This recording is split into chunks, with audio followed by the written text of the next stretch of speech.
स्वामी रामानंद तीर्थ मराठवाडा युनिव्हर्सिटीच्या अंतिम वर्षाच्या ऑनलाईन परीक्षा प्रणालीमध्ये आपले स्वागत आहे.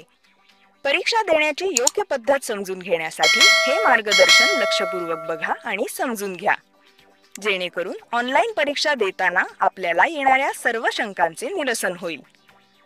तुम्हाला मिळालेल्या युजर गाईडमधील लिंकवर क्लिक करा किंवा तुम्ही स्वामी रामानंद तीर्थ मराठवाडा युनिव्हर्सिटीच्या वेबसाईटला भेट देऊन समर 2021 ही एक्झाम लिंक मिळवू शकता.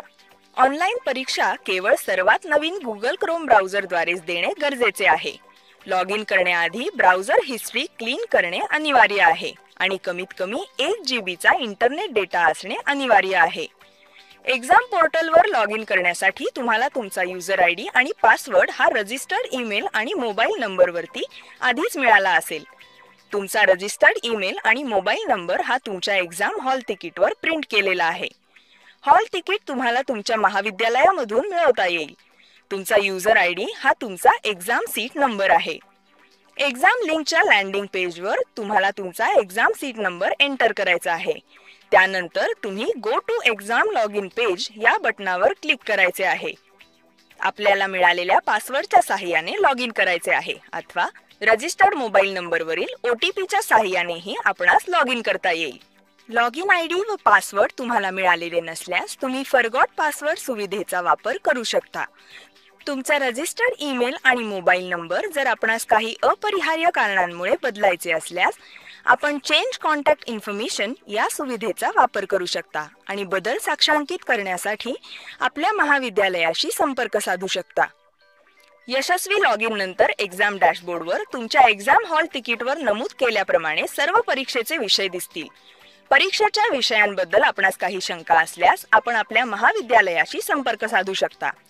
यशस्वी लॉग इन नंतर दिसणाऱ्या एक्झाम डॅशबोर्डवर आपणास सर्व नियोजित विषयांच्या परीक्षांचे कार्ड्स दिसणार आहेत.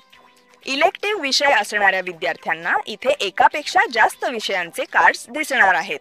परीक्षा देण्यासाठी प्रत्येक विद्यार्थ्याने आपला इलेक्टिव्ह विषय काळजीपूर्वक आणि जबाबदारीने निवडायचा आहे. ऑनलाईन परीक्षा सुरू करण्याकरिता टेक एक्झामचे बटण दाबावे. समोर दिसणाऱ्या पानावर तुमची माहिती आणि परीक्षेसंबंधीच्या सूचनाही असतील.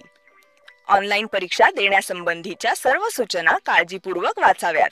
यासाठी मुबलक वेळ उपलब्ध आहे, कारण परीक्षेची वेळ ही केवळ विभाग निवडल्यानंतरच सुरू होईल. स्क्रीनवर येणाऱ्या माहितीचे अवलोकन करून आपण नेक्स्ट बटण दाबावे. नेक्स्ट बटण दाबल्यानंतर परीक्षा सुरू झाली. इथून पुन्हा मागे जाता येणार नाही याची नोंद घ्यावी. पुढील स्क्रीनवर वरील बाजूस वेळेचे काउंटडाऊन सुरू होईल. स्टार्ट सेक्शन या बटनावर क्लिक केल्यावर आपल्याला एका पाठोपाठ एक असे प्रश्न आणि त्यांचे पर्याय दिसतील. प्रश्नाचे उत्तर निवडल्यानंतर सेव्ह केल्यावरच पुढील प्रश्नाकडे जावे. परीक्षा चालू असताना इंटरनेट कनेक्शन अनिवार्य आहे. तसे नसल्यास प्रश्नाचा ठिपका केशरीच राहील आणि उत्तराची नोंद सर्व्हरवर होणार नाही. ठिपका केशरी राहिल्यास उत्तर देणे चालू ठेवा. इंटरनेट परत उपलब्ध झाले की आपोआप उत्तर सर्व्हरवरती नमूद केले जाईल. उजवीकडे दिलेल्या ठिपक्यांच्या सहाय्याने तुम्ही विशिष्ट क्रमांकाचा प्रश्न पुन्हा उघडून त्याचे उत्तर बदलू शकता अथवा न सोडवलेल्या प्रश्नाच्या लाल ठिपक्यावर क्लिक करून तो प्रश्न सोडवू शकता. प्रश्नपत्रिका सोडवून झाल्यावर ती फिनिश सेक्शन करून सबमिट करणे आवश्यक आहे.